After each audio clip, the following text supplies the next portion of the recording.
Good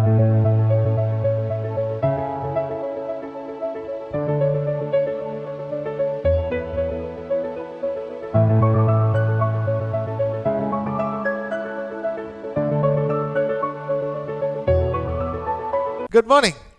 A beautiful day and a beautiful week has begun, and it is by the grace of God and the mercies of God that I am standing here sharing the word of the Lord with you. I welcome you today to this Imperishable Seed series, the series that we have been doing over the last few months. I hope and I pray it has been a blessing to you, and we've been looking at the characters from the Bible and studying their characteristics, right? And it has been a blessing to me as I have studied. I have been continuing to study over the past months, and I hope it is a blessing to you also. Today we are looking at David, the man after God's own heart, right?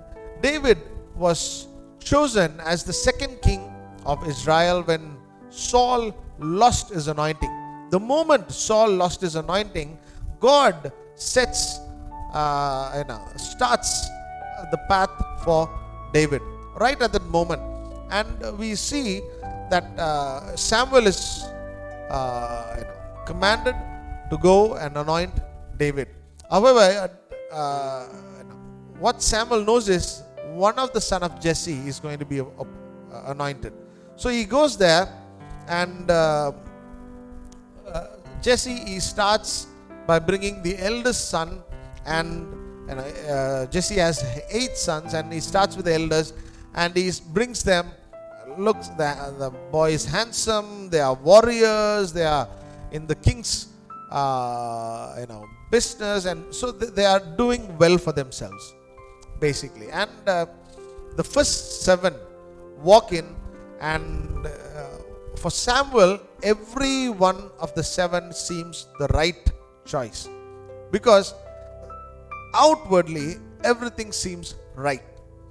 But the Lord brings to attention, saying that you look at what is outside, but I look at what is inside. I look at the heart, and the man after my own heart is not in this 7. So after further inquiry, Samuel finds out there is another son who is a shepherd out in the field, right? Not so much of a well-to-do job, shepherd boy. What can he do, right? However, he is in the sight of God. He is before the sight of God, right? He is in God's purview. Not these 7 sons, but the one son who is away from home is in the purview of God. He is the one who finds favor in the eyes of God. So when David comes in, David is anointed as the next king of Israel, right? The Bible says in 1 Corinthians chapter 1 verses 27 to 29, let me read it for you. It says, "But God has chosen the foolish things of the world to put to shame the wise, and God has chosen the weak things of the world to shame the things which are mighty, and the base things of the world, and the things which are despised God has chosen, and the things which are not, to bring to nothing the things that are, so that no flesh should glory in his presence." So that no flesh should glory in his presence. I can come today saying, "Oh, I am strong, I am courageous."